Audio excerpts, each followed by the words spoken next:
Welcome to the Your Canadian Ancestry YouTube channel. If you find these videos helpful, please like and subscribe. It helps support the channel and helps more people find the channel as well. This is part 3 of my step-by-step walkthrough of the CIT0001 application form for Canadian citizenship by descent. Today we'll be covering part 9, the grandparent section. And this is where the form shifts from parents to grandparents, so let's walk through it carefully. Okay, here we are at the beginning of section 9. Reminder at the top, if you do not know the information requested, enter unknown. If the information does not apply, enter not applicable or NA.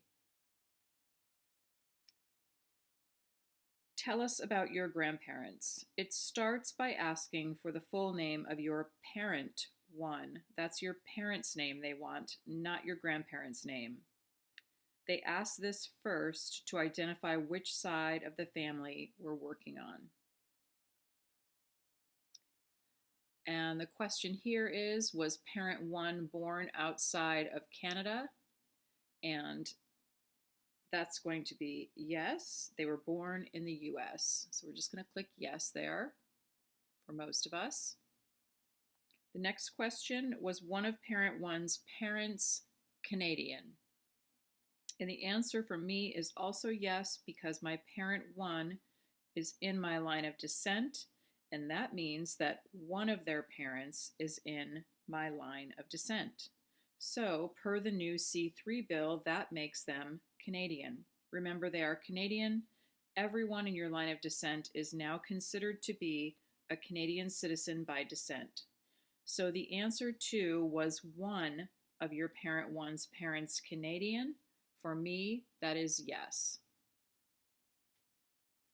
Because you answered yes, that second question, you have to now fill in this section. If you choose a yes response, please provide the following details.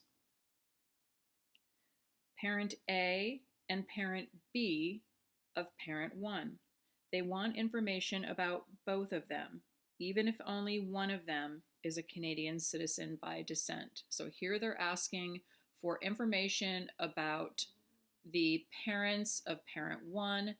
Those will be your grandparents. And they want information on both, even if only one of them is in your line of descent. So we're going to start with parent A of parent 1. And again, I keep the grandparent who's in my line of descent on the left-hand side here in the parent A of parent 1 section to make it easier for me to follow. I always, in this whole application process, I keep the people in the line of descent on the left. You're going to enter their last name and their given name and any other names used in this box here. The country or territory of their birth, in my case, that will be USA. Their date of birth, pay attention to how they want it spelled out. That would be year, month, day.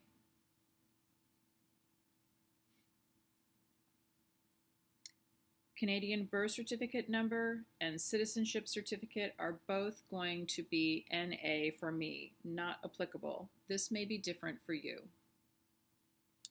And then here where it says details on how this grandparent obtained Canadian citizenship, I'm going to write Canadian citizen by descent at birth.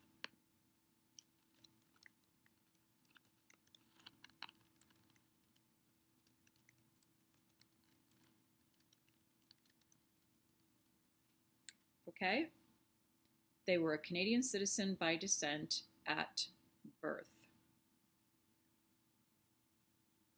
So if you're filling out this grandparent section and you're filling out this information about the grandparent that's in your line of descent, you're going to write in this box that they are a Canadian citizen by descent at birth. Then we come down and the death date, if applicable, or we write not applicable or unknown. And now we'll scoot back up and go over to parent B of parent 1. Now, my parent B of my parent 1 has no Canadian ancestry. Yours might. So you're filling in the last name, first name, any other names used, country or territory of birth. In my case, again, it will be USA, date of birth. For me, Canadian birth certificate number and citizenship certificate number will be NA for not applicable for parent B of parent 1 in my case. And now the details on how this grandparent obtained Canadian citizenship. In my case, there is no Canadian citizenship by descent for this grandparent. So I'm going to write not a Canadian citizen in this box.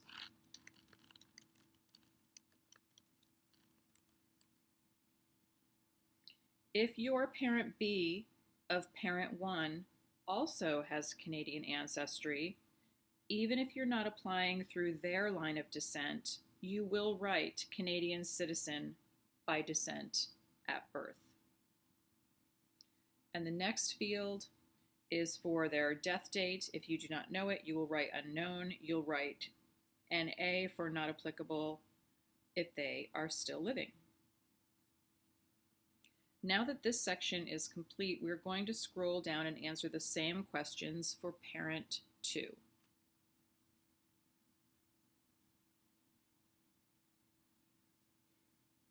What is parent 2's full name?